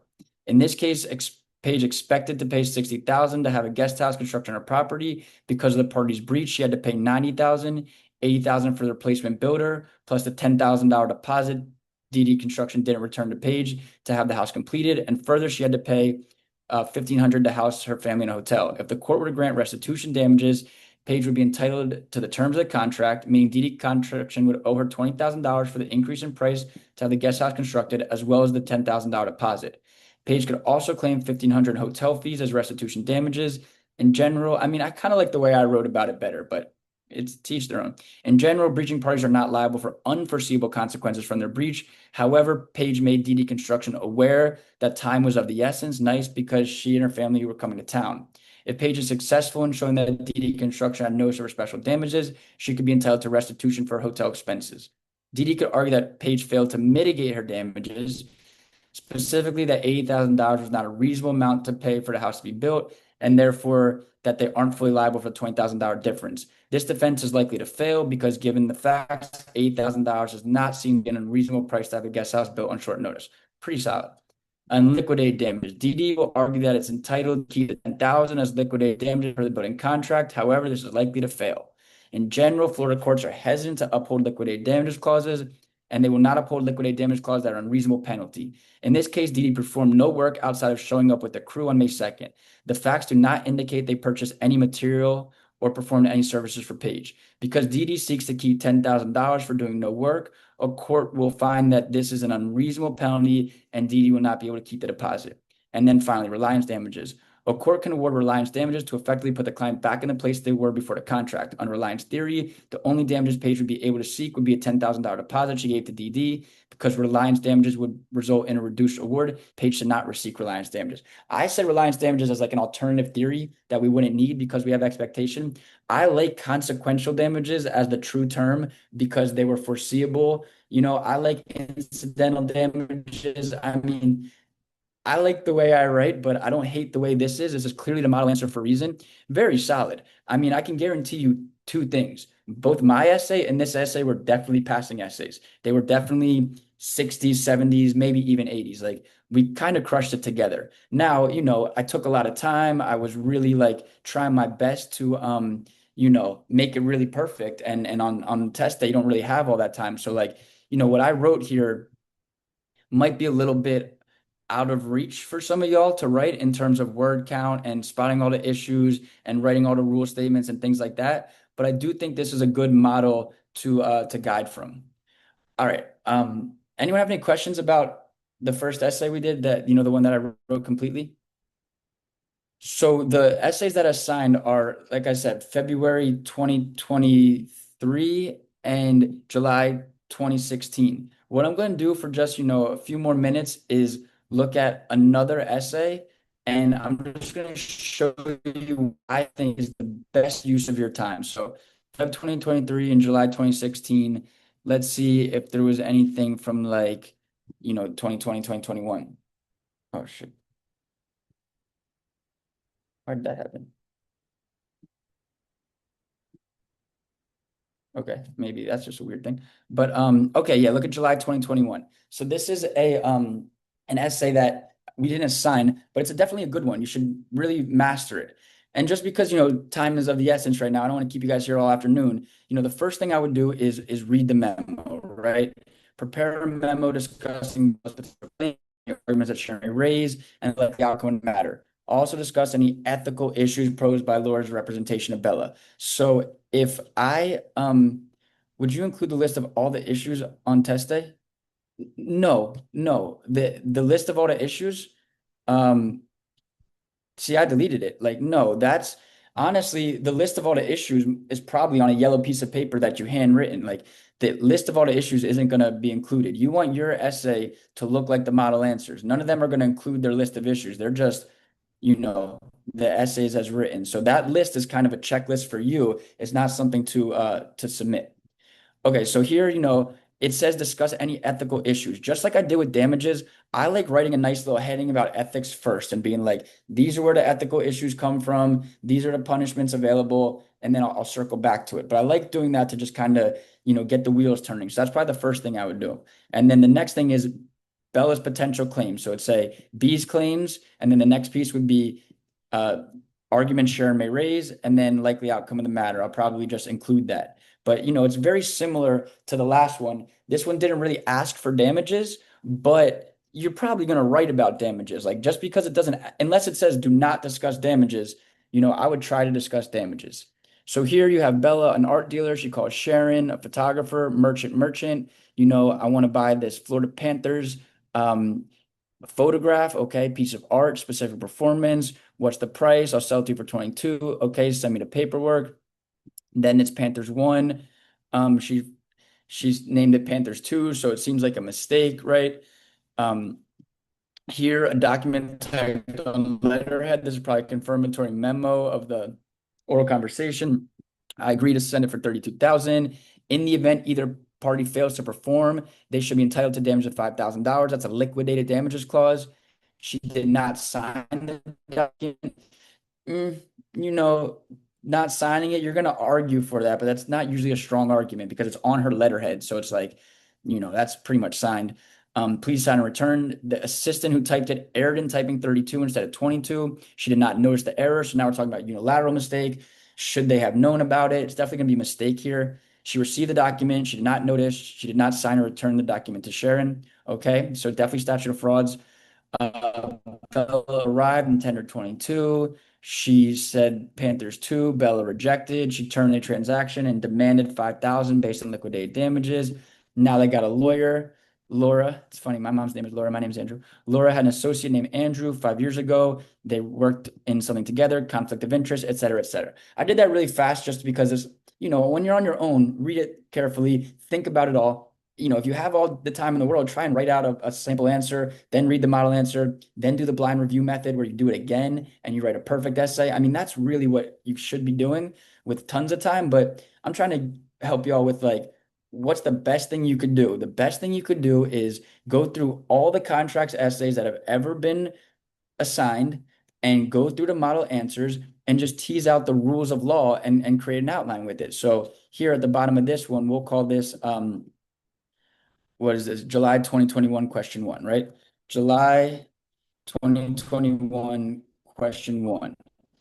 And if I were y'all, I would have these outlines. Maybe I'd handwrite them in a notebook. Maybe I'd do it on Microsoft Word. I mean, you guys are more technologically advanced than me these days. You probably have some cool platform to do it where it'll keep it nice and tight, but something that you can constantly refer back to and read, right? And why? Because we're just going to take the freaking rules of law. The UCC applies to the transactions good, defined as movable things, right? So that's like the first rule of law. The UCC applies to goods. So I'm just going to take that and uh, drop that down in here. And honestly, I like to do bullet points because I don't know, something about bullet points is kind of nice. So that's our first bullet. The next one, I'm just taking the rules of law. Like I would read this all and take this, but I just want the rules of law here. So the first one, they give you some nice rules of law about, formation requires offer, acceptance and consideration, no defenses. This is what an offer is, objective manifestation of intent to enter into agreement on specified terms. Acceptance is a manifestation of assent and desire to be bound by the terms of the offer. Under the common law mirror image rule, acceptance need to be the exact terms of the offer. Under the UCC, acceptance need not be the exact terms, so there's a sufficient match of the terms. and the offer to constitute a meeting of the minds. The acceptance is not effective is conditional, however, is a counter offer in that circumstance, or rejection and a new offer. And then consideration is a bargain for exchange of legal benefit or detriment, right? These are all points in good language that you could take, and try to recite, right? Okay, so now here, blah, blah, blah. I mean, if I was doing this with more time, I would really be interested in it. But when I'm really just trying to learn the rules that I'm going to need on my essay, I'm just kind of going to skip forward today for time's sake. So here under the UCC, the perfect tender rule is what we're going to look at, right? So we'll take this rule of law right here. And honestly, when you do this handwritten, it is better. I mean, I'm old fashioned. I think when you handwrite things, it kind of sticks in your mind more because you got to go through the grueling work. So under the UCC, perfect tender rule generally applies unless it's an installment contract. When a seller tenders goods that fails to conform in any way, the buyer has three options: accept the goods, reject the goods, accept in part, and reject in part. The buyer is entitled to sue for damages for any non-conforming goods, regardless of whether they are accepted, right? So that's some nice rules here. Okay, under the UCC, so here we have um, some more rules about statute of frauds and things like that. I'm just going to take them and turn them into my own rules. Under the UCC, a contract for a price of 500 or more must be in writing to satisfy the statute of fraud. It must be signed by the party to be charged and manifest the essential terms of the contract, typically identifying the parties, the goods, the quantity, and the price. Generally, the writing must contain a quantity term. Courts may fill in most other terms by implementing reasonable terms, so long as there's a meeting of the minds, right? Price is not necessary under the UCC, but quantity is, unless it's a requirement or an output contract. The signature requirement is broadly construed. Any document authenticated by attaching an insignia is considered signed when both parties are merchants. There's a special rule surrounding confirmatory memos. A confirmatory memo between two merchants that's sent by one to the other and identified will bind the parties to whom it was sent if the parties not object in a reasonable time, like 10 days. A merchant need not read the contents of the memo. The memo is effective upon receipt of the possession. Okay, those are some cool rules as well. So now here, they're arguing different things. It's all good. Generally, acceptance must be, right, a little bit more about acceptance. Generally, acceptance must be in a reasonable form that manifests an intent to be bound. However, any conditions the offer puts on effective acceptance are generally enforceable, right? Now we go to the parole evidence rule. They finally spelled it right.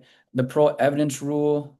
This one's tough. So when I've graded this essay before, and no one gets this point: patent ambiguity versus latent ambiguity. I mean, I wouldn't have even got that point, but that's why you read the model answers, because it's like, oh, someone talked about patent versus latent ambiguity. Maybe that's something I should learn. The parole evidence rule bars the use of contemporaneous oral written agreements that contradict the writing evidencing agreement or supplement a complete integration. However, oral agreements are admissible to clarify ambiguities or supplement partially integrated agreements. And then here, this one is something we can tease out. Like, I'm sure probably everyone's learning this. A patent ambiguity is one that appears on the face of the document. A latent ambiguity is not apparent on the face of the document. Furthermore, scrivener's errors can be corrected through the equitable remedy of reformation if the writing does not reflect the mutually agreed on terms of the agreement. I'm sure you're all asking the same thing. What is a scrivener error, right? Well, we're allowed to use all the tools at hand. You guys can use, look, AI, right? A scrivener error is a clerical error, a minor unintentional mistake like a typo, wrong number, or missing word made when writing or copying a legal document, contract, or statute, which doesn't reflect the true intent of parties or legislator but can change the meanings.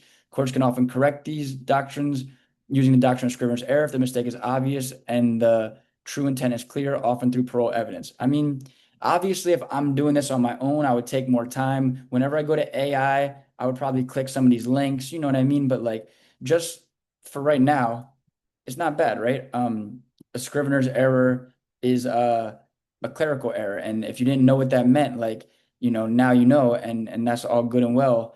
And oh, I've been doing Arial the whole time. That's weird. I don't like Arial.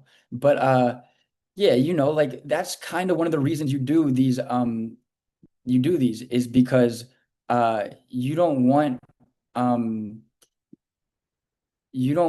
to encounter anything that's strange to you. So there, I just saw scrivener's error. I just saw patent versus latent ambiguity. Okay, those are things that I might want to know that probably aren't included in any outlines or anything. So that's a really good reason for doing these, this exercise, right? Um, okay, so here's Latin versus patent ambiguity, and then liquidate damages clause. Uh, right, you see where pretty much up to here is all rule statements. So that's what I'm taking when I'm doing these outlines. I'm just taking the rule statements because these are the things I really want to memorize. A liquidated damage clause, a clause providing for a specific remedy upon breach of a contract in lieu of legal damages, right? They typically legal damages, typically legal damages in a contract action are designed to compensate the non-breaching party by putting them in the position they would be had the contract been performed. Expectation damages for sale of good contracts, this typically includes incidental as well as non-breaching parties' loss in value. A liquidated damage clause is enforceable when prospective damages are too speculative. They must be reasonable in light of the anticipated and actual cost of the breach. Lastly, the clause must not function as a penalty, right? Really great language. So they're going to talk about the liquidated damages clause. And then in regard to unique goods, equitable remedy of specific performance is often appropriate. Specific performance is only available when the legal remedy would be insufficient. I mean, this one, specific performance jumped off the page to me because it was about a photograph, and photographs are pieces of art, and art would include specific performance. And then under the UCC, if a seller tenders non-conforming goods before they're due, the buyer must allow a reasonable opportunity to cure, things like that. So we'll take that, we'll copy and paste it. So under the UCC, if a seller tenders non-conforming goods before the goods are due, the buyer must allow a reasonable opportunity to cure, typically up until the date the goods are due. However, if the non-conforming goods are tendered on the due date, the seller does not have a right to cure unless the seller has reason to believe the goods would be accepted. And then I'll probably write, ethical issues. And the way to do this is like, yeah, you're going to have some essays that are, contracts, and torts and ethics, and you kind of want to like, separate them so you know what you're dealing with. And then, yeah, let's just see what some of these ethical issues are. An attorney must avoid conflicts of interest, la-di-da-di-da, and then duty of confidentiality. So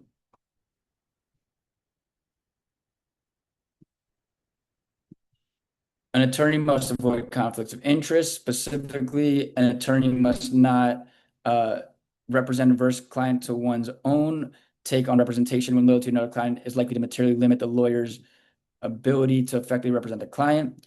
The attorney's duty extends to clients represented by an attorney in the past. An attorney must not represent a materially adverse party in the same or substantially related matter as the one in which the lawyer represented the former client in, or use any information learned as a result of representation against the former client unless it's become generally known.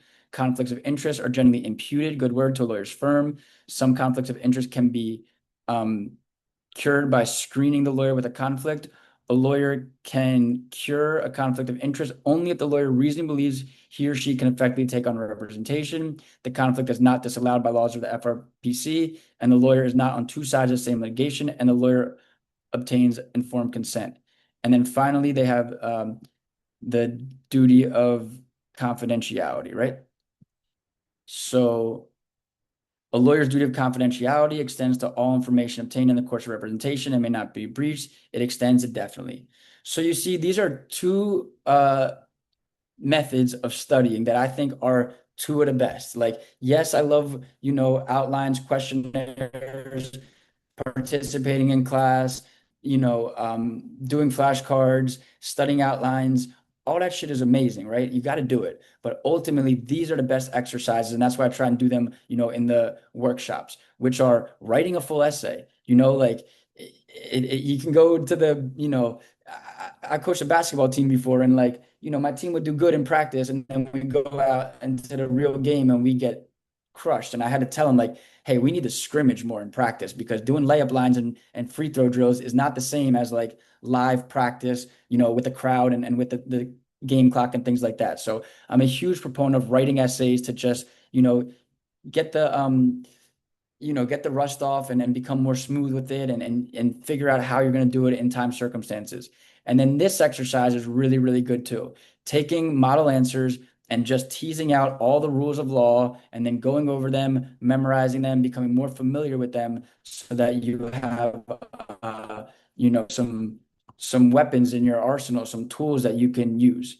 Thomas asking, how do you recommend we study these after writing them, reviewing primarily the outline we create in the writing of the essay?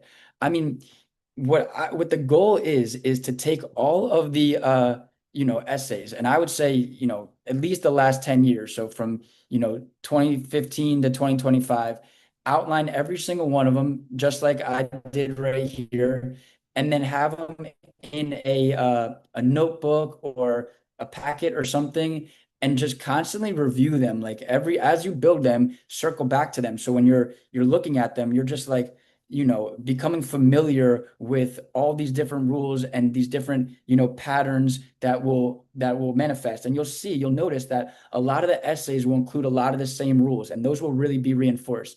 When I took the Florida bar in 2017, they still had trust as an essay subject. And I remember I'll show y'all. February 17 is like the hardest essays ever written. The con law one and the property one are so insanely difficult. I don't know how my friends and I passed, like that was a crazy year. Most of my friends took the July one. I did a dual program, but that was a really hard year. But the third one was a trust essay. And I swear, when I saw that essay, I literally just like closed my eyes and looked at one of the outlines that I had written for a trust essay. And it was like word for word. It was like, this is what's needed to create a private trust. These are different types of trust. These are the duties of the trustee. And I was just cruising along because I was pretty much just, it's not photographic memory, but it's like I could literally see it because I had reviewed it so much. And then I was just following the format. So like it's a really helpful exercise to just reinforce the patterns and the rules of law. So that's what I'd most recommend.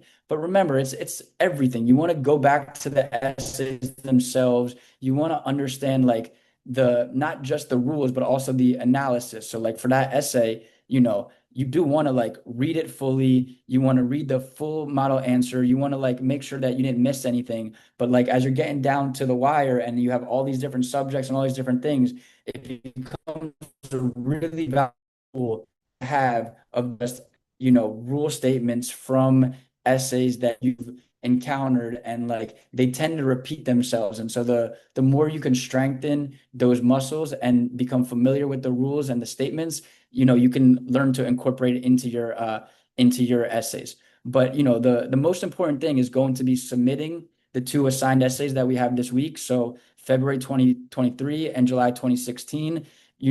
Try to do it under time circumstances.